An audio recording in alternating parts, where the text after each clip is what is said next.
లేదు భగవంతుడికి అన్నటువంటి విషయాన్ని కూడా నిన్నటి రోజున తెలుసుకున్నాం. అదేవిధంగా పద్మపురాణంలో వచ్చేటువంటి కొన్ని మాటలను ఇక్కడ ఉదాహరణ చేసి ఆచార్యుల వారు చెబుతారు. 56వ శ్లోకం.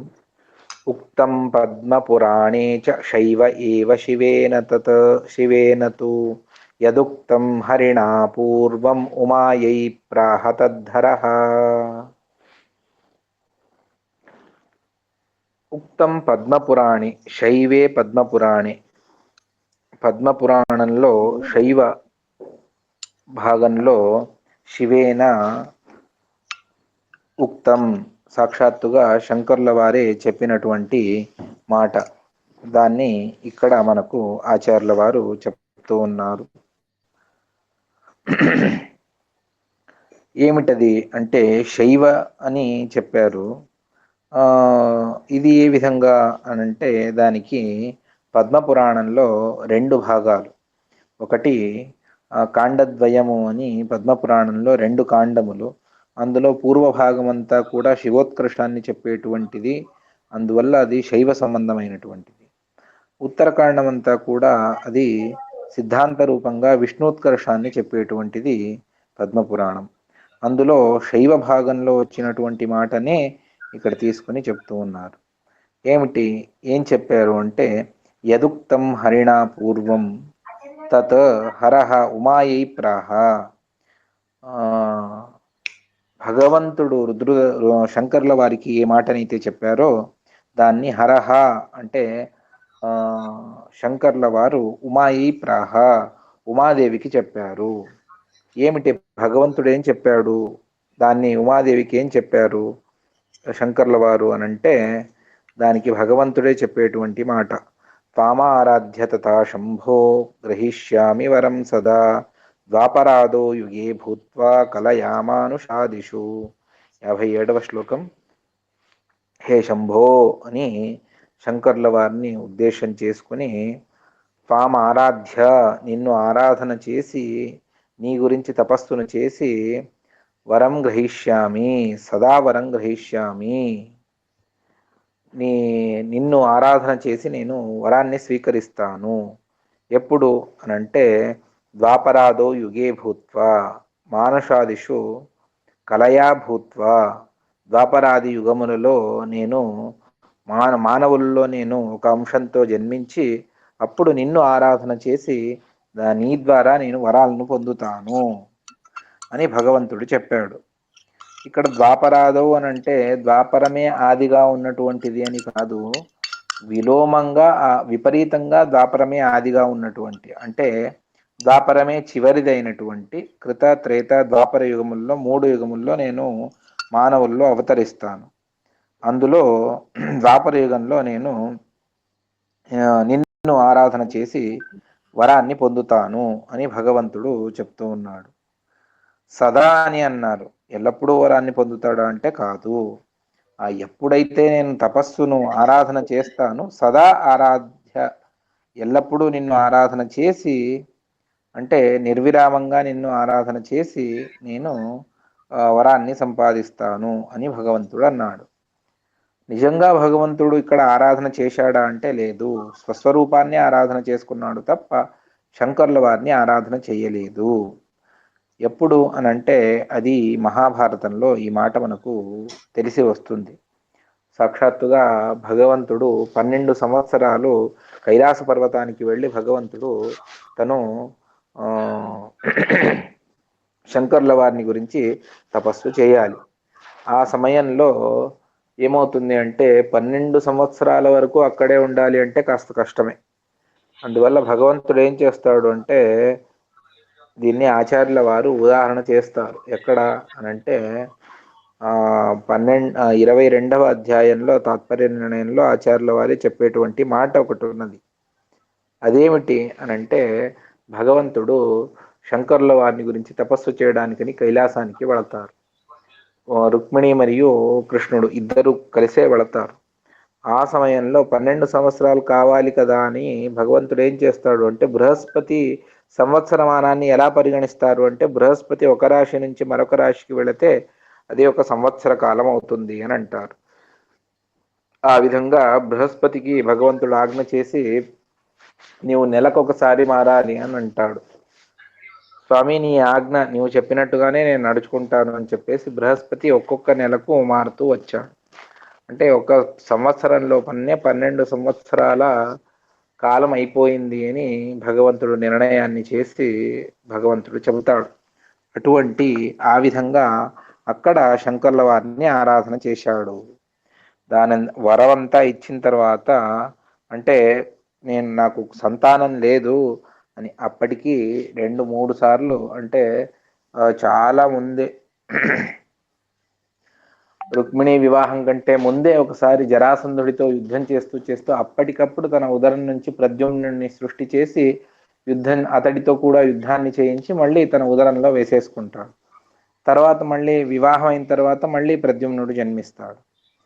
అప్పుడు శంకరుడు అంటాడు, నేను నీకు వరాన్ని ఇచ్చేశాను, నువ్వు తపస్సు మాత్రం ఎప్పుడు చేశావు అని చెప్పి నిజంగా తన భక్తులందరికీ కూడా శంకర్ల వారే చెప్తారు, ఇది నిజమైనటువంటిది అని అనుకోవద్దు, భగవంతుడే సర్వోత్తముడు తప్ప నేను సర్వోత్తముణ్ణి కాను, లోక వ్యామోహనం కొరకు భగవంతుడు ఈ విధంగా చేశాడు అని స్పష్టంగా శంకర్ల వారే చెప్పినటువంటి మాట. ఆ విధంగా మహాభారతంలో వస్తుంది. అదే కథ కాస్త వేరేగా పద్మపురాణంలో వచ్చింది. దాన్ని ఇక్కడ ఆచార్యుల వారు ఉదాహరణ చేస్తూ ఉన్నారు. హే శంభో శంభు త్వాం సదా ఆరాధ్య, నిన్ను సంవత్సరం పాటు ఎక్కడా విఘ్నం లేకుండా నేను నిన్ను ఆరాధన చేసి వరం గ్రహిష్యామి, వరాన్ని స్వీకరిస్తాను. ఎప్పుడు అంటే నేను 3 యుగముల్లో జన్మిస్తాను, కృతత్రేత ద్వాపర. అందువల్ల ద్వాపరాదో యుగే భూత్వ మానుషాదిషు కలయా భూత్వ, మానవుల్లో కలయ నా ఒక అంశంతో నేను అవతరిస్తాను, అప్పుడు నేను నుండి వరాన్ని స్వీకరిస్తాను అని భగవంతుడే చెప్పినటువంటి మాట ఉన్నది.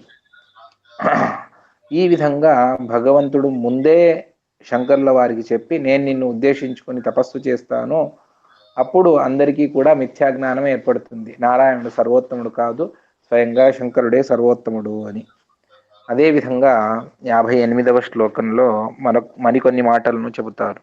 ఏమిటి అంటే స్వాగమై కల్పితైస్త్వంచ జనాన్ మద్విముఖాన్ కురు మాంచ గోపయ ఏన స్యాత్ సృష్టిరేషోత్తరాధర. స్వాగమై కల్పితై త్వం జనాన్ మద్విముఖాన్ కురు, నీవే కొన్ని ఆగములను కల్పితై అంటే అయథార్థంగా నీవు రచన చేసి జనులందరూ కూడా నా దగ్గరికే వచ్చేస్తున్నారు, నేనే సర్వోత్తముడు అని తెలుసుకుంటూ ఉన్నారు అయోగ్య జనులు. అందువల్ల వాళ్లను మద్విముఖాన్ కురు, నాకు విముఖులుగా వాళ్లను చెయ్యి. మాంచ గోపయ, నన్ను ఆచ్ఛాదన చెయ్యి అంటే నా గుణములను నా సర్వోత్తమత్వాన్ని ప్రకాశం చేయవద్దు. ఏన స్యాత్ సృష్టి రేషోత్తరాధర, నీవు ఈ విధంగా చేస్తేనే ఈ సృష్టి ఏష ఉత్తరాధర స్యాత్ అంటే కృతయుగంలో సదాచారంను పాటించడం ద్వారా ఊర్ధ్వలోక గమనం అనేటువంటిది సిద్ధిస్తుంది. అదే అధర అంటే నరకాద్యనర్థములు కూడా సిద్ధిస్తాయి. ఈ విధంగా రెండు కూడా సృష్టి ఉత్తర అధర స్యాత్ అంటే ఎవరు సన్మార్గంలో వెళుతూ ఉన్నారో వాళ్ళు అన్య మార్గంలో వెళ్ళాలి అంటే నీవు చేయవలసిందే అని శంకర్ల వారికి ఆదేశించాడు భగవంతుడు. అందువల్ల ఈ విధంగా నేను నిన్ను ఆరాధన చేస్తాను, నీవు పాశుపదాది శాస్త్రములను రచన చేసి నిన్ను నీవు సర్వోత్తముడిగా చెప్పుకో, నన్ను ఆచ్ఛాదన చెయ్యి అని భగవంతుడు ఆజ్ఞాపించాడు. అందువల్ల శంకర్ల వారు కూడా అదే విధంగా చేశారు. ఇవే మాటలనే భగవంతుడు ఏదైతే చెప్పాడో అంటే 57, 58 శ్లోకాలు, ఈ శ్లోకాలనే శైవ పురాణంలో సాక్షాత్తుగా పద్మపురాణంలో సాక్షాత్తుగా శంకర్ల వారే పార్వతీదేవికి చెప్పారు. నాకు వెనుకటికే భగవంతుడు ఈ విధంగా చెప్పి ఉన్నాడు, అందువల్ల నేను నీకు అదే మాటలనే చెప్తూ ఉన్నాను, నిజంగా భగవంతుడే సర్వోత్తముడు అని చెప్పారు. ఇది పద్మపురాణంలో వచ్చినటువంటి మాట. ఇక్కడ కూడా భగవంతుడి సర్వోత్తమత్వం మనకు తెలిసి వస్తుంది. అది కాదండి వైష్ణవ శాస్త్రముల్లో శివుడికి గొప్పతనాన్ని, శివుడి సర్వోత్తమత్వాన్ని చెప్పారు. శైవ పురాణముల్లో విష్ణువుకు సర్వోత్తమత్వాన్ని చెప్పారు. ఏది నిజమైనటువంటిది అనంటే దానికి ఆచార్యుల వారు చెబుతారు 59వ శ్లోకంలో, నచ వైష్ణవ శాస్త్రేషు వేదేష్వపి హరేః పదః క్వచిదుక్తోన్య శాస్త్రేషు పరమో విష్ణురీరితః. వైష్ణవ శాస్త్రేషు విష్ణుదేవతాకమైనటువంటి శాస్త్రములు ఏవైతే ఉన్నవో, వేదములు కానివ్వండి, మహాభారతం కానివ్వండి, అదేవిధంగా పంచరాత్రం కానివ్వండి, మూల రామాయణం, ఇక్కడంతా కూడా వేదేషు వైష్ణవ శాస్త్రేషు హరేహ పరహ, భగవంతుడి కంటే గొప్పవాళ్లను క్వచిత్ న ఉక్త, ఎవరినీ చెప్పలేదు. భగవంతుడికి సమానమైనటువంటి వారే లేరు అన్నప్పుడు భగవంతుడి కంటే ఉత్తములు ఎలా ఉండగలరు? సర్వథా లేదు. దాన్నే చెప్తూ ఉన్నారు వైష్ణవ శాస్త్రేషు. వైష్ణవ శాస్త్రములు పంచరాత్ర, మూల రామాయణ, మహాభారతముల్లో, వేదేష్వపి, వేదముల్లో కూడా హరేః పరః క్వచిన్న, భగవంతుడి కంటే ఉత్తములు ఎక్కడా లేరు. అన్య శాస్త్రేషు, ఇక మిగిలిన శాస్త్రముల్లో విష్ణు పరమః ఈరితః, అంటే శైవ పురాణముల్లో కానివ్వండి, బ్రహ్మ పురాణముల్లో కానివ్వండి, భగవంతుడి సర్వోత్తమత్వాన్ని అక్కడక్కడ చెప్తూ వస్తారు. కానీ వైష్ణవ వేదముల్లో, మహాభారత పంచరాత్రముల్లో మాత్రం ఎక్కడ మనకు విష్ణువును వదిలిపెట్టి వేరే వాళ్లకు సర్వోత్తమత్వాన్ని చెప్పరు. అంటే వేదములు అపౌరుషేయమైనటువంటివి, అక్కడ భగవత్ సర్వోత్తమత్వాన్నే చెప్పారు. ఇతిహాసములు, మహాభారత, మూల రామాయణములు, అక్కడ భగవంతుడి సర్వోత్తమత్వాన్నే చెప్పారు. అదేవిధంగా పంచరాత్రము, అక్కడ కూడా భగవంతుడి సర్వోత్తమత్వాన్ని చెప్పారు. దాని తర్వాతి స్థానం పురాణములు. ఆ పురాణముల్లోనూ మీకు సాత్విక పురాణములన్నీ కూడాను భగవత్ సర్వోత్తమత్వాన్నే చెబుతాయి, విష్ణు పారమ్యాన్నే చెబుతాయి. ఇక బ్రాహ్మ పురాణములు, అదేవిధంగా శైవ పురాణములు, అందులో కూడా శివ సర్వోత్తమత్వాన్ని చెప్పినా కూడా అక్కడ కొన్ని సందర్భాల్లో విష్ణు సర్వోత్తమత్వాన్ని చెప్తూ ఉన్నారు.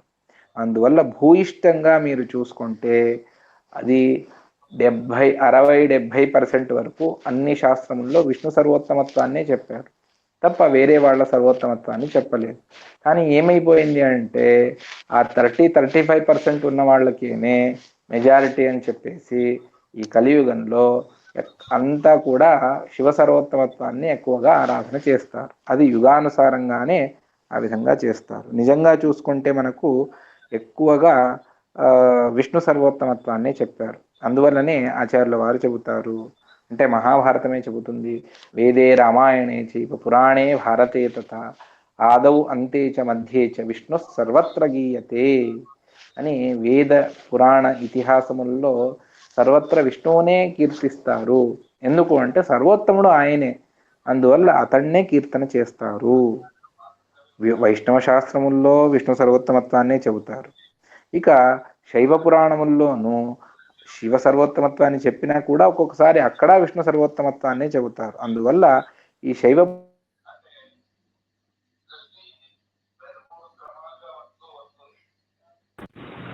కట్ అయిందా? హరే మహా కట్ అయిందా? లేదు, ఒక ఫోన్ వచ్చింది, నేను కట్ చేశాను.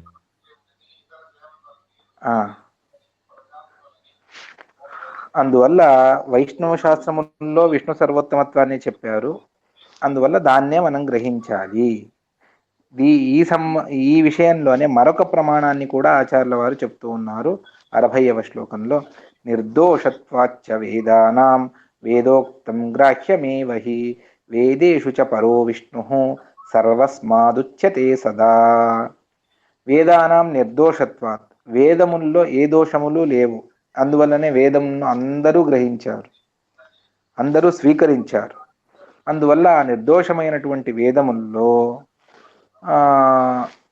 వేదములు నిర్దోషములైనవి. అందువల్ల ఆ వేదోక్తమైనటువంటి దాన్ని అవశ్యంగా మనం స్వీకరించాలి. ఆ వేదముల్లో ఏం చెప్పారు అంటే వేదేషు చ పరో విష్ణు, వేదముల్లో విష్ణు సర్వోత్తమత్వాన్నే చెప్పారు. సర్వస్మాత్ పరహ, అందరికంటే భగవంతుడు ఉత్తముడు. ఇది ఏదో ఒక చోట కాదు, సదా ఉచ్యతే, ఎల్లప్పుడూ చెబుతారు. అందువల్లనే వేద పాఠకుల్లో మీరు చూడండి, ప్రారంభంలో వాళ్ళు హరి ఓం అని అంటారు. ఎందుకు అంటే ఆ ఓంకార శబ్దవాచ్యుడు హరి. అదేవిధంగా వేదములలో ప్రతిపాదించబడేటువంటి వాడు కూడా హరి. ఎవరో ఆగ్రహంతో హరా ఓం అని అనవచ్చు, కానీ అందరూ అనేది హరిహి ఓం అనే అంటారు. ఎందుకు అంటే ఆ అన్ని శాస్త్రముల్లో వేదముల్లో చెప్పబడేటువంటి వాడు శ్రీ మహావిష్ణువే. అదేవిధంగా వేదముల పఠనం అంతా అయిన తర్వాత వాళ్లకు కొన్ని శ్లోకాలను చెబుతారు చివరిలో. వేదాక్షరాణ్యావంతి పఠితాని ద్విజాతిభిః తావంతి హరినామాని కీర్తితాని న సంశయః. వేదములను ద్విజులు అంటే వేదము తెలిసిన వారు, వేద పాఠకులు దాన్ని పారాయణం చేస్తూ ఉంటారు. ఈ తిరుపతిలో ప్రతిరోజు పారాయణం, అన్ని దేవస్థానాల్లో ప్రతిరోజు పారాయణం ఉంటుంది. ఆ వేదాక్షరములు, వేదాక్షరాణి యావంతి పఠితాని ద్విజాతిభిః తావంతి హరినామాని, అవన్నీ కూడా భగవంతుడి నామములే. అందువల్ల ప్రతి చోట వేదముల్లో విష్ణు సర్వోత్తమత్వాన్ని చెబుతారు తప్ప వేరే సర్వోత్తమత్వాన్ని, వేరే వాళ్లకు స్థానం అక్కడ లేదు. వాళ్ళు పరివారతయాగ్రాహ్య, భగవంతుడి అధీనంగా వాళ్ళు ఉంటారు తప్ప భగవంతుడి సర్వోత్తమత్వమే వేదములలో చెప్పబడుతుంది. వేదముల్లో చెప్పినటువంటి దాన్ని అవశ్యంగా గ్రహించండి. ఎందుకు అంటే నిర్దోషత్వా, వేదములలో ఏ దోషములు లేవు. మిగిలిన పురాణంలో దోషములు ఉన్నవి అని కాదు, అది ఉద్దేశపూర్వకంగా రచన చేయించి అజ్ఞజనులకు మోహనం చేయడానికి చెప్పినటువంటిది. సరే, ఇంత వేదముల గురించి మీరు చెప్తూ ఉన్నారు, కొన్ని వేదవాక్యములను మీరు ఉదాహరించవచ్చా అని మధ్వాచార్యుల వారిని మనం అడిగితే మధ్వాచార్యుల వారు ఆ వేద భాగములను మనకు ఉదాహరణ చేస్తారు. అది ఇంకా కొన్ని ఇవి మంత్రములనే ఆచార్యుల వారు చెప్తూ వెళతారు. విశిష్ట క్రమంలో దానికి అర్థాన్ని కూడా తెలుసుకోవాలి. మిగిలిన సామాన్య శ్లోకములకు అర్థం చెప్పడం వేరు, వేదములకు అర్థం చెప్పడం చాలా కష్టం. సరిగా చూసుకోండి. 61వ శ్లోకం. అస్య దేవస్య మేళ్లుషో వయా విష్ణోరేషస్య ప్రభృతేః విద్భిః విదేహి రుద్రో రుద్రీయం మహిత్వం యాశిష్టం వర్తిరశ్వినా విరావత్ అని. ఇది ఋగ్వేదంలో 7వ అధ్యాయం 40వ సూక్తంలో ఉన్నటువంటి పంచమ మంత్రం. ఎందుకు దీన్ని స్వీకరించి అర్థాన్ని చెప్తూ ఉన్నారు అంటే ఈ మంత్రానికి ఒక విశిష్టత ఉన్నది, దాన్ని చెబుతారు. దేవస్య అంటే దివు క్రీడా విజిగీష అని. ఆ దివ అన్నటువంటిది ఒక క్రియాపదం. ఆ క్రియాపదమునకు 13 అర్థములను వ్యాకరణంలోనే చెబుతారు. ఆ విధంగా క్రీడాది గుణములు అని, క్రీడాది గుణ విశిష్టుడు భగవంతుడు అని దేవ అంటేనే ఆ అర్థం వస్తుంది. క్రీడాది గుణ విశిష్టస్య. మీళ్హుష అంటే భక్తులకు వాళ్ళు అడిగినటువంటి దాన్ని ఇచ్చేటువంటి వాడు, అటువంటి వారికి మీళ్హుష అని చెబుతారు. మీళ్హుష అంటే భక్తులకు వాళ్ళ కోరికలను తీర్చేటువంటి వాడు. ఏషస్య అంటే పరిపూర్ణంగా ఇష్టస్వరూపుడు, ఇచ్ఛా స్వరూపం కలవాడు, ఇష్టమైనటువంటి వాడు. అటువంటి అస్య విష్ణోహో, ఈ విష్ణు శ్రీ మహావిష్ణువు ఎవరైతే ఉన్నారో అతడికి హవిర్భిః అంటే విశిష్టమైనటువంటి యజ్ఞంలో ఆహుతులను ఇచ్చి పూజను చేసి అహంకార రూపేణ బంధకులైనటువంటి వారు శంకరుల వారు. అహంకారతత్వానికి అభిమానులు శంకరులు అంటే రుద్రదేవుడు. అతడు వయా అంటే బంధకుడు. ప్రతి ఒక్కరికి దురహంకారం ఏదైతే వస్తుందో దాన్ని ఇచ్చేటువంటి వారే శంకరుడు. అటువంటి వయా బంధకులైనటువంటి రుద్ర, ఆ రుద్రుడు మహిత్వం రుద్రీయం రుద్ర సంబంధి అయినటువంటి మహిమను దేన్నైతే విదే పొందారో అంటే దాన్ని సంపాదించారో. ఏ విధంగా అంటే భగవంతుడిని ఆరాధన చేసి శంకర్ల వారు ఆ రుద్ర పదవికి వచ్చారు అన్నటువంటిది ఈ మంత్రంలో చెప్తూ ఉన్నారు. దాన్నే హే అశ్వినౌ అశ్వినౌ, ఆ అశ్విని దేవతలను సంబోధన చేసి ఇరావత్ అంటే అన్నము వలె ఉన్నటువంటి యాసిష్టం ఉత్త యాసిష్టం దాన్ని వర్తి అంటే అన్నం వలె ఉన్నటువంటి ఆ పదవిని మీరు సంపాదించండి అని. అన్నం ఏ విధంగా తృప్తినిస్తుందో ఆ విధంగా ఆ అశ్విని దేవత పదవిని మీరు పొందండి అని అశ్విని దేవతను సంబోధన చేసి వేద పురుషుడు చెప్తూ ఉన్నాడు. చెప్పేటప్పుడు దృష్టాంతంగా ఎవరిని చెప్పారు అనంటే సాక్షాత్ శంకరుణ్ణే చెప్పారు. ఆ రుద్ర పదవిలో ఉన్నటువంటి రుద్రుడు సాక్షాత్ భగవంతుణ్ణి ఆరాధన చేసి, ఆ భగవంతుడు ఎటువంటి వాడు అంటే అందరికీ వాళ్ళ కోరికలను పరిపూర్ణంగా ఇచ్చి వాళ్ళను సంతృప్తి పరిచేటువంటి ఆ భగవంతుణ్ణి యజ్ఞ విధానంలో ఆరాధన చేసి భగవంతుడిని పూజ చేసి ఆ దివ్యమైనటువంటి స్థానాన్ని సంపాదించాడు. అదేవిధంగా మీరు కూడా అశ్విని దేవతలు మీరిద్దరూ కూడా మీరు మీ స్థానాన్ని సంపాదించండి అని చెప్తూ ఉన్నారు. అంటే రుద్రదేవుల వారికి శంకరుడికి ఆ శంకర రుద్ర పదవి రావాలి అనంటే దానికి కారణం ఎవరు అనంటే భగవంతుడే. అంటే భగవంతుణ్ణి ఆరాధన చేసే వాళ్ళు ఆ తమ పదవిని పొందుతారు అని ఈ మంత్రంలో చెప్తూ ఉన్నారు. అర్థమైందా? ఈ విధంగా విరావత్ అంటే అర్థమేమండి? విరావత్ అశ్వినౌ, అది అశ్వినౌ ఇరావత్. ఇరావత్ అంటే ఇరా అంటే అన్నము అని, ఇరావత్ అంటే అన్నం వలె. అంటే ఆ పదవి అది ఒక స్థానం విశిష్ట తృప్తిని, అన్నం ఏ విధంగా తృప్తినిస్తుందో ఆ విధంగా మీరు ఆ పదవిలో సాధన చేసుకుని మీరు తృప్తిని పొందుతారు, ఆ అర్థంలో చెప్పినటువంటిది. అందువల్ల అన్నము వలె ఉన్నటువంటి ఇరావత్ అని అంటే ఇరావత్ అశ్వినౌ ఇరావత్ సంధి అయింది అక్కడ. అశ్విన విరావత్ అని సంధి అయింది. అశ్వినౌ ఇరావత్ అన్నటువంటిది అక్కడ చెప్తూ ఉన్నారు. అర్థమైందా? అర్థమైంది.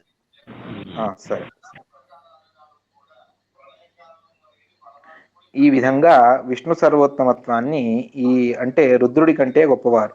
అదేవిధంగా పార్వతి అడుగుతుంది, ఇది మనకు లోకంలో కూడా ప్రసిద్ధి, మీరు అందరికీ వరాలను ఇచ్చేటువంటి మీరు కూడా ఎందుకు ఎప్పుడు ఏదో జపం చేస్తూ ఉంటారు? ఏ మంత్రాన్ని జపం చేస్తూ ఉంటారు అంటే రామ మంత్రాన్ని నేను శ్రీరామ రామ రామేతి రమే రామే మనోరమే సహస్రనామ తత్తుల్యం రామనామ వరానని అని రామ మంత్రాన్ని జపిస్తూ ఉంటాను అని చెప్పారు. ఆ విధంగా ఆ శంకర్ల వారు కూడా ఎల్లప్పుడూ ఆరాధించేటువంటిది భగవంతుడినే, శ్రీహరినే. అందువల్ల శ్రీహరినే ఉత్తముడు. ఇక మరొక మంత్రాన్ని చెబుతారు.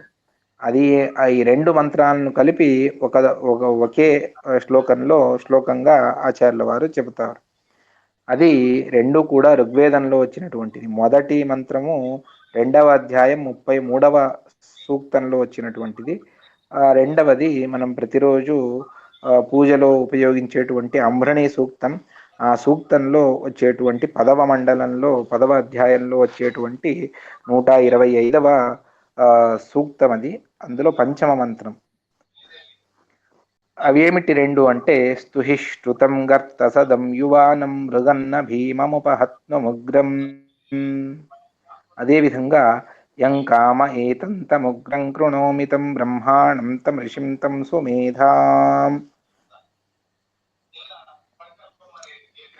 ఇక్కడ స్తుహిశ్రుతం అన్నటువంటి దానికి అర్థాన్ని మనం తెలుసుకోవాలి. ఇక్కడ హే మృడా అన్నటువంటిది సంబోధనం అక్కడ లేదు. దాన్ని వెనుకటి మంత్రం నుంచి మనం తీసుకువచ్చి చెబుతాము. హే మృడా, హే రుద్ర. శృతం అంటే ప్రసిద్ధమైనటువంటి, గర్త సదం, గర్త అంటే గుహ అన్నటువంటి అర్థం. గుహలో సద అంటే ఉండేటువంటి. ఏ గుహలో ఉన్నారు అంటే అందరి హృదయం అనేటువంటి గుహలో ఉన్నటువంటి యువానం, తారుణ్యంతో ఉన్నటువంటి యువకుడైనటువంటి, మృగం నా సింహము వలె ఉన్నటువంటి, భీమం భయంకరమైనటువంటి అంటే ఎవరికి ఆ రూపాన్ని తట్టుకోవడానికి సాధ్యపడనటువంటి, ఉపహత్నం అందరినీ సంహారం చేసేటువంటి, ఉగ్రం ఆ నృసింహస్వామిని స్తుహి స్తోత్రం చెయ్యి అని ఆ రుద్రదేవుల వారికి సంబోధన చేసి చెప్తూ ఉన్నారు. ఇదే మాటనే ఆచార్యుల వారు 21వ అధ్యాయంలో తాత్పర్య నిర్ణయంలో చెప్తూ వెళతారు. అంటే ప్రసంగం ఈ విధంగా వస్తుంది. సభ అంతా కూడా నిర్మాణం అయి ఉంటుంది పాండవులకు. ఆ సభనంతా కూడా ధర్మరాజు చూపించి ఎలా ఉన్నది అని అడిగితే భూలోకంలో మీ వంటి సభ లేదు అని అంటారు. ఓ భూలోకంలో లేదా, అయితే మీరు అన్ని లోకాలను సంచరిస్తారు కదా, ఏ ఏ లోకాల్లో ఏ విధంగా ఉన్నాయంటే సత్యలోకం నుండి అన్ని లోకాలను చెప్పుకుంటూ వస్తారు. అండ్ కింది నుంచి పైకి వెళతారు. స్వర్గం ఆ విధంగా ఉన్నది, యమ సభాతలం ఏ విధంగా ఉన్నది అని అంతా చెబుతారు. యమ అంటే అక్కడ కేవలం నరకం కాదు, అక్కడ దేవతలు ఉండేటువంటి ఒక విశిష్ట స్థానం ఉన్నది. అక్కడే మీ తండ్రి పాండురాజు ఉన్నాడు అని చెబుతూ స్వర్గంలో హరిశ్చంద్రుడు ఉన్నాడు అన్నందువల్ల అతడికి ప్రశ్న వస్తుంది ధర్మరాజుకు, మా తండ్రి ఎందుకు యమలోకంలో ఉన్నాడు అంటే అక్కడ సుఖంగానే ఉన్నాడు, కానీ యమలోకంలో ఎందుకు, హరిశ్చంద్రుడు ఎందుకు స్వర్గంలో అనంటే అప్పుడు నారదుల వారు చెబుతారు, రాజసూయ కృతోన్నతేహే, ఆ హరిశ్చంద్రుడు రాజసూయాన్ని చేశాడు, మీ తండ్రి కూడా మీకు చెప్పమని చెప్పాడు. కృష్ణ భీమార్జునులు ఉన్నారు ధర్మరాజుకు, అదేవిధంగా సాక్షాత్ కృష్ణుడి అనుగ్రహం ఉన్నది, రాజసూయ యాగాన్ని చేయమని చెప్పు అని చెప్పి పంపించారు. అదేవిధంగా మిగిలిన అన్నిటినీ చెబుతూ ఎక్కడెక్కడ ఏ దేవతలు పూజ చేస్తారు అని చెబుతూ బ్రహ్మదేవుడి సదనంలో సత్యలోకంలో అనంత రూపాలతో బ్రహ్మదేవుల వారు భగవంతుడిని ఆరాధన చేస్తారు. కైలాసంలో మాత్రం ఎప్పుడూ కూడా ఆ శంకర్ల వారు నరసింహస్వామినే పూజ చేస్తారు అని. ఎందుకు అంటే త్రియంబకం యజామహే అన్నటువంటిది మనం రుద్ర మంత్రంగా మనం లోక వ్యవహారాన్ని చేస్తాం. అంటే త్రియంబకం అనంటే 3 కన్నులు గలవాడు అని. ఆ 3 కన్నులు ఎవరికి ఉన్నది అనంటే అది సాక్షాత్తుగా నరసింహస్వామికే ఉన్నది. ఆ నరసింహస్వామిని విశేషంగా ఉపాసన చేసినందువల్ల శంకరుడికి కూడా 3 కన్నులు ఉన్నవి అని చెబుతారు. ఇది ఎలా తెలుస్తుంది అంటే ఆ నరసింహస్వామి ధ్యాన మంత్రం ఒకటి ఉన్నది. ఉగ్రం వీరం అన్నటువంటి మంత్రానికి ఒక ధ్యాన శ్లోకాన్ని చెబుతారు. అందులో ధ్యాయేన్ నృసింహ మురు వృత్త రవి త్రినేత్రం అని నరసింహస్వామిని స్తోత్రం చేస్తారు. ఆ విధంగా అక్కడ నరసింహస్వామిని స్తోత్రం చేస్తారు. అంటే 3 కన్నులు ఉన్నవి ముఖ్యంగా నరసింహస్వామికి. అందువల్ల ఆ నరసింహస్వామిని విశేషంగా ఆరాధన చేసినటువంటి వారు శంకరుల వారు, రుద్రుడు.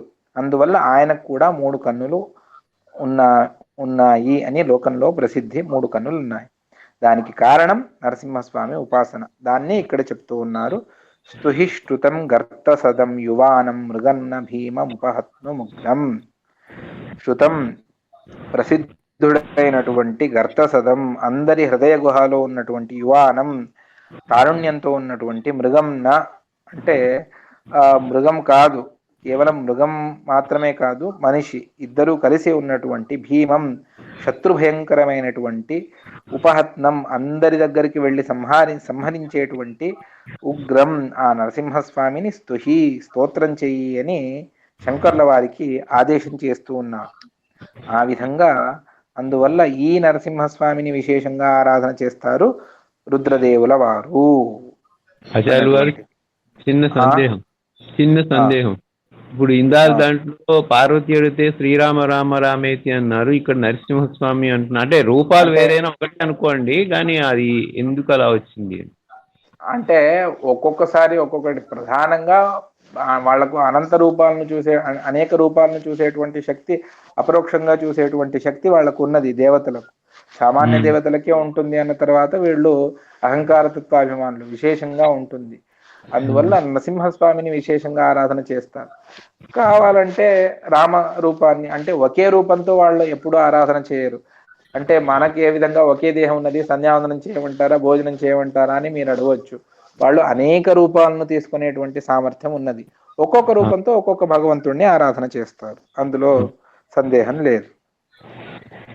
తరువాత యం కామ ఏతంత ముగ్రం కృణోమి తం బ్రహ్మాణం తమషిం తంసుమేధాం. ఇది లక్ష్మీదేవి చెప్పేటువంటి మాట. యం కామయే, ఎవరిని నేను అంటే ఏ వ్యక్తినైతే ఆ పదవిలో కూర్చోబెట్టాలి అని అనుకుంటానో తం ఉగ్రం కృణోమి, అతన్ని ఆ రుద్ర పదవిలో నేను కూర్చోబెడతాను. తం బ్రహ్మాణం, బ్రహ్మ పదవిలో కూర్చోవాలన్నా కూడా నా అనుగ్రహం వాళ్లకు తప్పకుండా ఉండాలి. తం ఋషిం, ఉత్తమమైనటువంటి ఋషి కావాలి అనంటే ఆ ఋషి పదవిలో వాళ్ళని తీసుకువచ్చేటువంటి దాన్ని నేనే.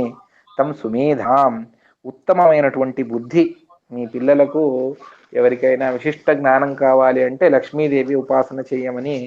లక్ష్మీదేవి అంటే మనకు శ్రావణ మాసము, వరమహాలక్ష్మి, ఐశ్వర్యము, ఈ మూడే కనిపిస్తాయి. కానీ సమగ్రమైనటువంటి వేదాలకు అభిమాని దేవత. అదేవిధంగా దుర్గా రూపంతో ఉత్తమమైనటువంటి వాక్శక్తిని ఇచ్చేటువంటిది దుర్గా అమ్మవారు. అంటే అందరికీ పార్వతి అని తెలుసు, కానీ నిజంగా దుర్గా అన్నటువంటి పేరు మహాలక్ష్మికే ఉన్నది. అటువంటి ఆ దుర్గాదేవి విశిష్టంగా జ్ఞానాన్ని ప్రసాదిస్తుంది అని శాస్త్రముల్లో మనం వింటాం. ఆ విధంగా సుమేధస్సు, ఉత్తమమైనటువంటి బుద్ధిశక్తి కావాలి అంటే లక్ష్మీ అమ్మవారిని విశేషంగా మనం ఆరాధన చేస్తే మనకు లభిస్తాయి. ఇదంతా కూడా లక్ష్మీదేవి చెబుతుంది. ఏం కామ ఏతంతం ఉగ్రం కృణోమిదం బ్రహ్మాండం తం సుమేధాం, అహం రుద్రాయ ధనురాతనోమి బ్రహ్మద్విశేషరావేహం తవా ఊ అహం జనాయ సవదం కృణోమ్యహం యావా పృథివీ ఆవివేశ అహం సువేది పరామస్య మూర్ధన్ అని చెప్పి మమ యోనిరప్సు అంతఃసముద్రే. ఇదంతా ఎందుకు చెప్పింది లక్ష్మీదేవి అంటే, నాకు ఇదంతా ఈ శక్తి అంతా వచ్చింది ఆ సముద్ర మధ్యలో ఉన్నటువంటి ఆ వ్యక్తి ద్వారా. సముద్ర మధ్యలో ఉన్నటువంటి వాళ్ళు ఎవరు? బ్రహ్మదేవుల వారు సత్యలోకంలో ఉంటారు. అదేవిధంగా శంకర్ల వారు కైలాసంలో ఉంటారు. సముద్ర మధ్యలో ఉండేటువంటి వారు శ్రీకృష్ణుడే, క్షీరసాగరశాయి అని మనం చెబుతాం. అటువంటి ఆ భగవంతుడి అనుగ్రహంతోనే నాకు ఇదంతా. అంటే ఎవరినైనా బ్రహ్మ పదవిలో కూర్చోబెట్టాలన్నా ఆ శక్తి నాకున్నది, ఎవరినైనా నేను రుద్ర పదవిలో కూర్చోబెట్టాలన్నా ఆ శక్తి నాకున్నది. ఇన్ని శక్తులు నాకున్నాయి. ఇదంతా కూడా ఈ సామర్థ్యం నాకు ఎవరి వల్ల వచ్చింది అంటే మమ యోని అప్సు అంతఃసముద్రే, నాకు కారణీభూతుడైనటువంటి నా స్వామి అతడు సముద్ర మధ్యలో ఉన్నాడు. అతడు ఎవరు అంటే సాక్షాత్తుగా శ్రీ మహావిష్ణువు అని చెబుతారు.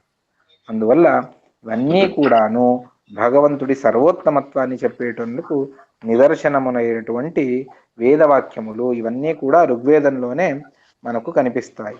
ఆ విధంగా మరొక మాటను ఆచార్యుల వారు చెబుతారు. అది ఏకో నారాయణ ఆసీత్ న బ్రహ్మా నచ శంకర. 63వ శ్లోకం.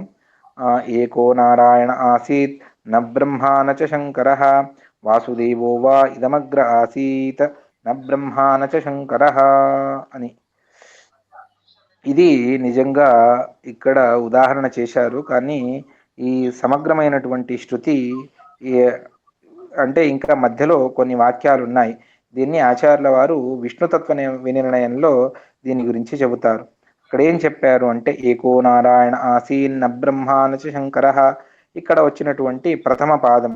దాని తర్వాత స మునిర్భూత్వా సమచింతయత్ తత ఏతే వ్యజాయంత విశ్వో హిరణ్యగర్భో అగ్నిర్యమో వరుణ రుద్రేంద్రాః ఇతి వాసుదేవో వా ఇదమగ్ర ఆసీత్ న బ్రహ్మా నచ శంకర అని. ఇది మరొక శృతిలో ఉన్నటువంటి మాట. నేంద్ర సూర్యో నచ గుహో న సోమో న వినాయక అన్నటువంటిది తర్వాత. ఆ రెండు మంత్రముల్లో ఉన్నటువంటి ప్రథమ పాదమును తీసి దాన్ని ఇక్కడ రెండింటిని కలిపి మనకు చెప్తూ ఉన్నారు. అంటే అగ్రే అంటే ప్రళయకాలంలో ఏకహ నారాయణ ఆసీ, నారాయణుడు మాత్రమే ఉన్నాడు. న బ్రహ్మ నచ శంకర, శంకరులు రుద్రదేవుల వారు లేరు, బ్రహ్మదేవుల వారు అప్పటికి లేరు. వాళ్ళందరూ కూడా భగవంతుడి ఉదరంలో ఉన్నారు తప్ప వాళ్ళెవరూ కూడా ప్రత్యక్షంగా లేరు. వాసుదేవో వా ఇదమగ్ర ఆసీత్, ఆ ప్రళయకాలంలో ఉన్నటువంటి భగవంతుడు అతడు సాక్షాత్తుగా మాయాపతి అయినటువంటి అందరికీ మోక్షాన్ని ప్రసాదించేటువంటి భగవంతుడే. వాసుదేవో వా ఇదమగ్ర ఆసీత్ న బ్రహ్మా నచ శంకర. అప్పటికి శంకర్ల వారు లేరు, బ్రహ్మ కూడా లేరు. రెండు ఒకటే కదా అని అనుకోవద్దండి. అవి రెండు వేరు శృతి ప్రమాణములు. రెండింటిలో ఉన్నటువంటి మొదటి వాక్యాలను తీసి ఇక్కడ జోడించి 2 ప్రమాణాలను ప్రత్యేకంగా ఆచార్యుల వారు ఇచ్చారు. ఆ విధంగా ఇక్కడ మనకు తెలిసి వచ్చేటువంటిది భగవంతుడే అంటే అందరికంటే ముందు ఉన్నాడు, దాని తర్వాత కూడా భగవంతుడే ఉన్నాడు. ఏ దేవతలు లేనప్పుడు కూడా భగవంతుడికి అవస్థానం అంటే భగవంతుడు ఉన్నాడు. వాళ్ళందరూ కూడా జీవస్వరూపంతో ఉన్నారు. వాళ్ళకి ఇంకా దేహం రావాలి, తర్వాత వాళ్ళు తమ తమ వ్యాపారాలను అంటే కార్యాలను చేసి ఆ పదవికి వస్తారు. ఇదంతా కూడా సృష్టి తర్వాత జరిగేటువంటిది. కానీ ఆ ప్రళయకాలంలో కూడా ఎవ్వరూ లేరు, భగవంతుడు ఒక్కడే ఉన్నాడు. లక్ష్మీదేవి ఉన్నది, జీవులు ఉన్నారు, కానీ అస్వతంత్రులుగా ఉన్నారు అందరూ కూడా. భగవంతుడు ఒక్కడే స్వతంత్రంగా భగవంతుడు ఉన్నాడు అని ఈ శృతిలో మనకు చెప్తూ ఉన్నారు. ఇక్కడ కూడా భగవంతుడి కాలాధిక్యం మనకు తెలిసి వస్తుంది. అంటే అనాద్యనంత కాలంలో ఉన్నటువంటి వాడు భగవంతుడు ఏకప్రకారంగా ఉన్నాడు. శంకరుడు అంటే వాళ్లకు 40 బ్రహ్మకల్పముల వెనక్కి వెళితే వాళ్ళకి ఇంకా అపరోక్ష జ్ఞానమే కాలేదు. తర్వాత అపరోక్ష జ్ఞానం తర్వాత 40 సంవత్సరములు సాధన చేసుకుని రుద్ర పదవికి వచ్చి 41వ బ్రహ్మకల్పంలో సాధన చేసుకుని శేషదేవుడిగా సాధన చేసుకుని ముక్తికి వెళ్ళిపోతారు. అనాది కాలం నుండి వాళ్ళు రుద్ర పదవిలో లేరు, శేష పదవిలో లేరు. అదేవిధంగా బ్రహ్మదేవుల వారు కూడా అంతే. వీళ్ళందరికీ కూడా ఒక టైం బౌండ్ అన్నటువంటిది ఉన్నది. ఇన్ని కల్పముల వరకు మీరు సాధన చేసుకోవాలి, మీరు ఈ పదవికి వస్తారు. కానీ భగవంతుడికి అది లేదు. అంటే భగవంతుడు కాలాతీతుడు అని ఈ అర్థంలోనే మనం చెబుతాం. బ్రహ్మదేవుల వారికి 100 సంవత్సరములు, రుద్రదేవుల వారికి ఇన్ని సంవత్సరములు అని లెక్క ఉన్నది. కానీ భగవంతుడికి ఆ విధమైనటువంటిది లేదు. అనాద్యనంత కాలంలో ఆ పదవిలో ఉన్నటువంటి వాడు భగవంతుడు ఒక్కడే, శ్రీహరి ఒక్కడే. అర్థమైందా? దాని తర్వాత మరొక మాటను చెబుతారు. యదా పశ్యతే రుక్మవర్ణం, 64వ శ్లోకం. యదా పశ్యతే రుక్మవర్ణం కర్తారమీశం పురుషం బ్రహ్మయోనిం తదా విద్వాన్ పుణ్యపాపే విధూయ నిరంజన పరమం సామ్యముపైతి అని. ఇది ఆథర్వణ ఉపనిషత్తులో వచ్చేటువంటి మంత్రం. దాన్ని ఇక్కడ ఆచార్యుల వారు ఉదాహరణ చేసి చెప్తూ ఉన్నారు. ఇక్కడ పశ్య అంటే జీవుడు, చూస్తాడు, చూసేటువంటి శక్తి కలవాడు, అందువల్ల పశ్యతి ఇది పశ్య జీవ. రుక్మవర్ణం అంటే బంగారు వర్ణంలో ఉన్నటువంటి కర్తారం, సర్వస్య కర్తారం, సకలాన్ని సృష్టి చేసేటువంటి ఈశం సర్వేశ్వరుడు. అదేవిధంగా పురుషం పూర్ణ షడ్గుణ్య స్వరూపుడు, అంటే ఐశ్వర్యస్య సమగ్రస్య వీర్యస్య యశస్య అని చెప్పినట్టుగా విశిష్టమైనటువంటి గుణములను కలవాడు. బ్రహ్మయోనిం చతుర్ముఖ బ్రహ్మకు కూడా కారణీభూతుడైనటువంటి వాడు. అటువంటి ఆ భగవంతుణ్ణి యదా పశ్యతే, ఎప్పుడైతే విద్వాన్ అపరోక్ష జ్ఞాని ఎప్పుడైతే భగవంతుణ్ణి అంటే అపరోక్ష జ్ఞాని అని అంటే అపరోక్ష జ్ఞానాన్ని సంపాదించినటువంటి వాడు కాదు, ఎప్పుడైతే ఆ అపరోక్ష జ్ఞాన యోగ్యుడై అపరోక్ష జ్ఞానంతో భగవంతుణ్ణి పశ్యతే చూస్తాడో అటువంటి విద్వాన్ పుణ్యపాపే విధూయ, అప్రారబ్ధ పుణ్యపాపములన్నిటినీ కూడా నాశనం చేసుకుని నిరంజన అంటే ఏ బంధనము లేకుండా అంటే లేపం లేకుండా పరమం సామ్యం నిర్దుఃఖత్వాదిన ఉత్కృష్టమైనటువంటి సామ్యాన్ని, అంటే ఆ మోక్షంలో సామ్యం ఏ విధంగానంటే అక్కడ భగవంతుడికి దుఃఖం లేదు, మనకు దుఃఖం అన్నటువంటిది లేదు. ఆ విధంగా నిరంజన పరమం సామ్యముపైతి, సర్వోత్తముడైనటువంటి భగవంతుడి సామ్యాన్ని అంటే సర్వథా సామ్యాన్ని కాదు, అక్కడ నిర్దుఃఖత్వంతో ఒక్క అంశంతో సామ్యాన్ని చెబుతారు. అది కూడా మనకు అస్వతంత్రంగా, భగవంతుడి స్వతంత్రంగా, అది కూడా అక్కడ తేడా ఉన్నది. కానీ అటువంటి సామ్యాన్ని ఆ అపరోక్ష జ్ఞాని సంపాదిస్తాడు అని ఇక్కడ చెప్తూ ఉన్నారు. దీని ద్వారా ప్రతి ఒక్కరూ కూడా భగవద్ అపరోక్ష జ్ఞానాన్ని చేసుకునే వాళ్ళు వెళ్ళాలి. సకల సృష్టికర్త అయినటువంటి వాడు భగవంతుడే. ఎవరు మనల్ని సృష్టి చేస్తారో వాళ్ళే మనకు మోక్షాన్ని కూడా ప్రసాదిస్తారు. దీన్ని కూడా బ్రహ్మసూత్రముల్లో ఓం జన్మాద్యస్యేతః ఓం అన్నటువంటి సూత్రంలో వేదవ్యాసుల వారు నిర్ణయించి చెప్పారు. జన్మాద్యస్య అన్నటువంటి దానికి అందరూ కూడా సృష్టి స్థితి లయములు మూడింటినే చెబుతారు, కానీ 3 కాదు 8 అని ఆచార్యుల వారు చెబుతారు. సృష్టి స్థితిశ్చ సంహార నియతిర్జ్ఞానమావృతి బంధమోక్షావపిహ్యాసు శృతి సూక్త హరేః పర అని హరేః సదా అని ఇక్కడ మనకు సృష్టి ఆది అష్టకర్తృ భగవంతుడు అని సృష్టి స్థితి లయ నియమనం జ్ఞాన అజ్ఞాన బంధ మోక్షములను ఇచ్చేటువంటి వాడు భగవంతుడే అన్నటువంటి దాన్ని స్పష్టంగా చెబుతారు. అదే ఈ మంత్రంలో కూడా చెప్పి అపరోక్ష జ్ఞాని అయినటువంటి వాడు తను మోక్షానికి వెళతాడు. నిన్న ఆ ప్రశ్న మనకు వచ్చింది, అక్కడ కూడా చెప్పారు భగవంతుడి జ్ఞానాన్ని సంపాదిస్తేనే మనకు మోక్షము, తజ్ఞానం ముక్తి సాధనం అన్నటువంటి దాన్ని 53వ శ్లోకంలో మనకు వివరణనిచ్చారు. దానికి ప్రమాణభూతంగా ఇచ్చినటువంటిది ఆతర్వణ ఉపనిషత్తులో చెప్పేటువంటి మంత్రం. యదా పశ్యతే రుక్మవర్ణం కర్తారమీశం పురుషం బ్రహ్మయోనిం తదా విద్వాన్ పుణ్యపాపే విధూయ. పుణ్యపాపములను నాశనం చేసుకోవడము అంటే ఏమిటి అంటే ఇది చాలా పెద్ద విచారం. ఇక్కడ అప్రారబ్ధమైనటువంటి పుణ్యపాపములను దూరం చేసుకొని ప్రారబ్ధాన్ని మాత్రం భోగించడానికి భగవంతుడు ఇస్తాడు. లేకపోతే మనం చేసినటువంటి అనంత కర్మలు ఏవైతే ఉన్నావో వాటిని అన్నింటినీ భోగిస్తూ కూర్చుంటే ఎవరికి కూడా మోక్షం అన్నటువంటిది లేనే లేదు.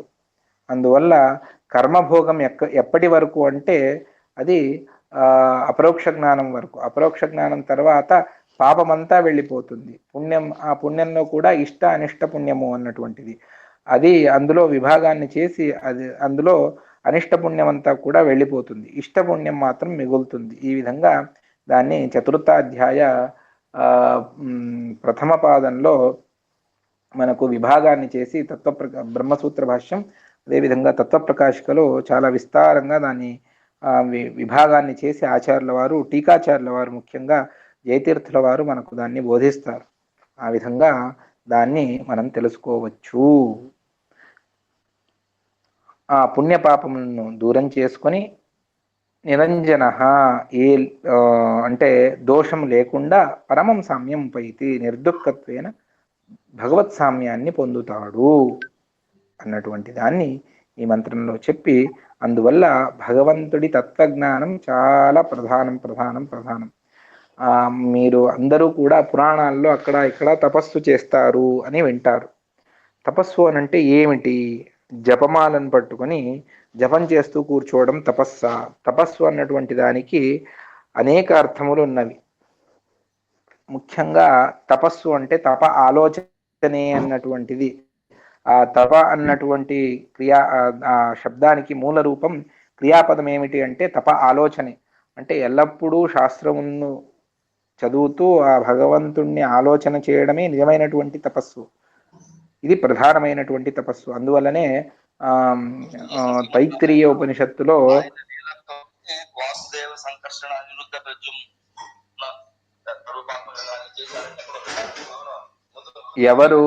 ఎవరేదో మాట్లాడుతూ ఉన్నారు, ఎందుకు డిస్టర్బెన్స్ వస్తుంది?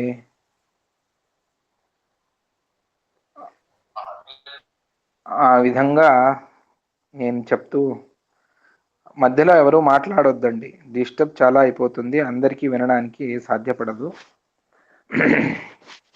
నేనేం చెప్తూ ఉన్నాను ఇందాక?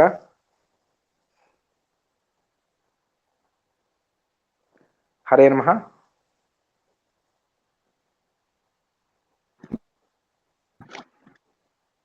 తపస్సు గురించి చెప్తున్నారు. తపస్సు ఎలాగా, ఏంటి తపస్సు అంటే ఏంటి అని చెప్తున్నారు. కరెక్ట్. తపస్సు, ఆ తపస్సు అంటే అదే సత్యము, ఇది ఒక తపస్సు. అన్నిటినీ ఒక్కొక్క తపస్సుగా చెప్పి చివరికి స్వాధ్యాయ ప్రవచని ఏవేతి నాకో మౌద్గల్య, ముద్గల వంశంలో వచ్చినటువంటి ఆ ఋషుల వారు చెబుతారు నిజంగా తపస్సు అంటే ఏమిటి అంటే శాస్త్రాధ్యయనమే విశిష్టమైనటువంటి తపస్సు, దానికి సమానమైనటువంటి తపస్సు మరొకటి లేదు. తద్ధి తపస్ తద్ధి తపహ అని రెండు సార్లు ఉపనిషత్తు చెబుతుంది. నిజంగా తపస్సు అంటే శాస్త్రాధ్యయనమే తపస్సు అని. అందువల్ల అది ప్రధానమైనటువంటి తపస్సు.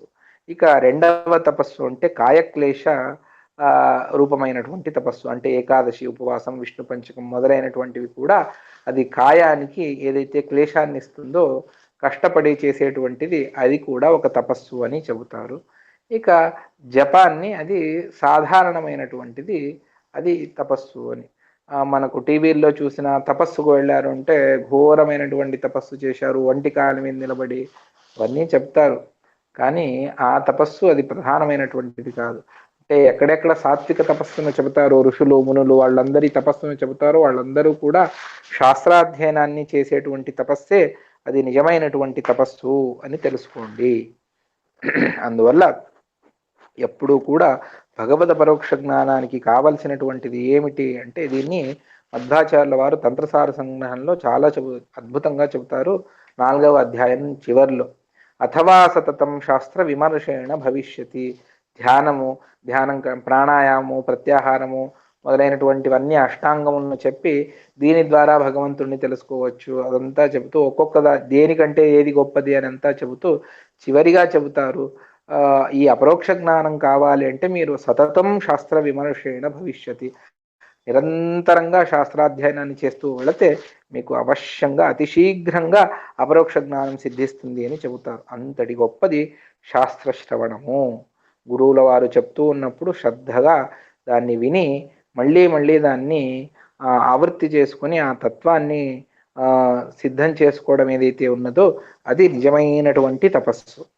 అటువంటి తపస్సును చేయాలి. అదే అపరోక్ష జ్ఞానానికి సాధనము. ఆ అపరోక్ష జ్ఞానమే మనకు ప్రధానమైనటువంటిది అని చెబుతూ ఇక్కడితో ఇవాల్టి ప్రవచనాన్ని సమాప్తి చేస్తూ ఉన్నాను. శ్రీకృష్ణార్పణమస్తు. ఎవరికైనా ఏమైనా ప్రశ్నలుంటే అడగండి. నమస్కారం ఆచార్య గారు. ఈ శ్రీ భూదుర్గా అనే విషయంలో ఇప్పుడు మనము ఈ విజయవాడలో చూసి దుర్గ గుడికి వెళ్తాము, అక్కడ అమ్మవారిని మనం లక్ష్మిగా భావించాలా, పార్వతీదేవిగా భావించాలా? ఈ 3 రూపాయలు ఇప్పుడు మేము రోజు మాంగళ్యాభిమాని దేవతగా పూజించేది అది లక్ష్మీదేవినా పార్వతీదేవినా? ఇది కొంచెం క్లియర్ గా చెప్పరు, ఒక్క 2 నిమిషాల్లో. అంటే ఎక్కడ ప్రధానంగా దుర్గా దేవస్థానానికి వెళతామో అక్కడ లక్ష్మీదేవిని ప్రధానంగా పూజ చేయాలి. అవాంతరంగా ఆ దుర్గా అంటే పార్వతీదేవిని కూడా చూడాలి. అదేవిధంగా పార్వతినే అని తెలిసినా కూడా అక్కడ మనం వెళితే, అంటే అది పుణ్యక్షేత్రం అంటే పురాణోక్తమైనటువంటి క్షేత్రము అని వెళితే పార్వతీ అంతర్యామిగా లక్ష్మీదేవినే మనం ఆరాధన చేయాలి. అదే విధంగా మనం ప్రతిరోజు చెప్పేటువంటి మీరు మాంగళ్య దేవతలను పూజ చేయాలి అని అక్కడ కూడా ప్రధానంగా లక్ష్మీదేవి, తర్వాత సరస్వతి, తర్వాత పార్వతి, ఈ విధంగానే మనం అక్కడ కూడా పూజ చేయాలి. ప్రధానంగా చేసేటువంటిది పూజ అది స్త్రీ దేవతలైతే లక్ష్మి, తదంతర్యామి నారాయణ, ఈ విధంగానే అక్కడ కూడా పూజ చేయాలి. స్వాముల వారు చెప్పారు విజయవాడలో దుర్గా లక్ష్మీదేవి అనే చెప్పారు. అదే అదే అదే లక్ష్మీదేవి అనే, ప్రధానంగా లక్ష్మీదేవి. స్వాముల వారు చెప్పారు. అదే అదే. తర్వాత ఆచార్యులు గారు ఇంకొక ప్రశ్న అండి. ఇప్పుడు అపరోక్ష జ్ఞానానికి శాస్త్రాధ్యయనం అంటున్నారు కదా, మనం దాదాపు జ్ఞానం తెలిసినప్పటి నుంచి పురాణాలు ప్రవచనాలు విని విని అంటే 20-25 సంవత్సరాలు బట్టి విని విష్ణు సర్వోత్తముడు అనేటటువంటి నరాల్లో జీర్ణించుకుపోయి పంచభేదాత్మ ప్రపంచకం అనే దాన్ని కూడా ఒప్పుకుని నిరంతరం చేసుకునే పనిలో కొంచెం దాన్ని ఏమంటారంటే ఈ పని కూడా ప్రతిదీ భగవంతుడి ప్రేరణతో చేస్తున్నాం అనే అనుసంధానం పెట్టుకుని ఈ చేసుకునేటువంటిది మన నిత్యమైన కర్మలు చేసుకుంటూ ఉండి ఈ వేరే వాక్శుద్ధి ఉంచుకుంటూ ఏకాశి చాతుర్మాసం లాంటివి చేస్తూ ఉన్న వాళ్ళకి అపరోక్ష జ్ఞానం కలిగే అవకాశం లేదా? శాస్త్రాధ్యయనం అంటే మీలాగా మేము గురుకులంలో చేసి చదివితేనైనా మాలాంటి వాళ్ళకు కూడా? అది కాదు, అంటే జీవుల్లో యోగ్యతలు వేరే వేరే ఉన్నాయి. దేవతలకు ఒక విధమైనటువంటి సాధన చెబుతారు, ఋషులకు ఒక విధమైనటువంటి సాధన. ఆ సాధనలో వాళ్లకు ఒక అంటే విశిష్ట సాధన వాళ్ళకు ఉంటుంది, మనకు అంతగా లేదు. మీరేం చెప్పారు కదా ఇవన్నీ కూడాను, ఇవన్నీ నిరంతరంగా సాధన అంటే ఇదంతా సాధనే మీరు చెప్పింది. అంటే భాగవత శ్రవణము, హరికథాంసరము, మీకు ఏవైతే విహితంగా ఉన్నాయో పురాణ శ్రవణము అవన్నీ కూడా మీరు అవశ్యంగా చేస్తున్నారు. అదే విధంగా చేసుకుంటూ వెళ్ళండి. ఇంకా ప్రతిరోజు మీకు విధించినటువంటి సత్కర్మలు ఏవైతే ఉన్నాయో, తులసి పూజ కానివ్వండి, లేకపోతే గురు మంత్రం కానివ్వండి, వాటిని మీరు క్రమం తప్పకుండా విశేషంగా అంటే ఏ పని చేసినప్పుడు అంటే ఆ భగవద్ రూపాల అనుసంధానం మీకు ఎంత వస్తుంది అన్న దాని మీద మనం ఎంత అపరోక్ష జ్ఞానానికి దగ్గరగా ఉన్నాము అన్నటువంటిది తెలుస్తుంది. అందువల్ల నిరంతరంగా శాస్త్ర శ్రవణం చేస్తూ ఉండడమే అది విశేషంగా స్త్రీలకు. ఎందుకు అంటే కొన్ని విషయాలను మీరు వినవచ్చు, దాని గురించి చర్చించవచ్చు, అంతా చేయవచ్చు. కానీ వేద భాగములను పుస్తకం పట్టుకొని చదవడం అన్నటువంటిది కలియుగంలో స్త్రీలకు విశేషంగా అది చెప్పలేదు. అందువల్ల మీరు ప్రతిదాన్ని కూడా శ్రద్ధగా విని దాన్ని ఫాలో అవుతూ వెళ్ళండి. దానివల్ల అది సాధన అనిపించుకొని అపరోక్ష జ్ఞానానికి కారణమవుతుంది, అవశ్యంగా అవుతుంది.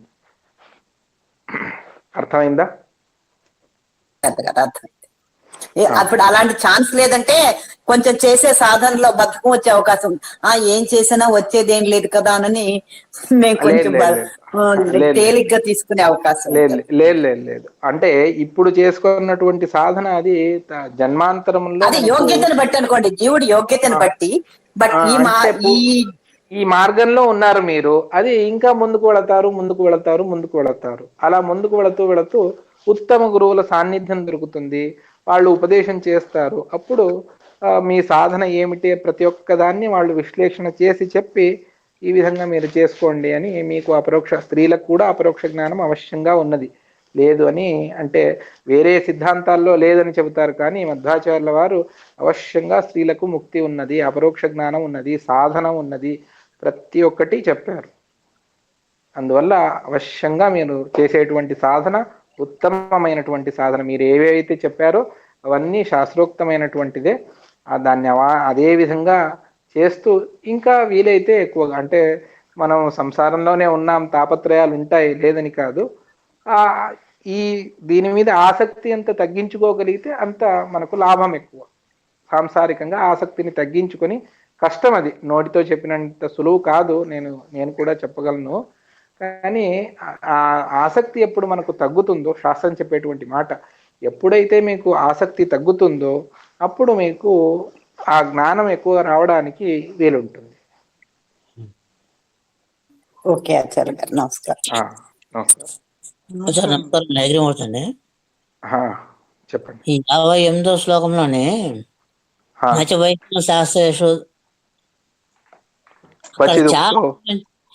విదేశీ హరే పరహ 59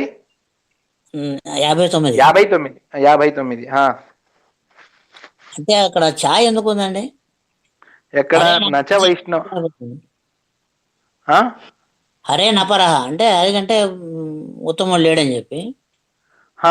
వైష్ణవ శాస్త్రేషు వేదేష్వపి హరే పరహ నచ. చ అంటే అది ఏవా అని, నైవా అని, అంటే ఎక్కడా ఎప్పుడూ లేదు అని అవధారణ పూర్వకంగా చెప్తూ ఉన్నారు. సర్వథా లేదు అన్నటువంటి దాన్ని చెప్తూ ఉన్నారు. చ అన్నటువంటి దానికి ఏవా అని అర్థం.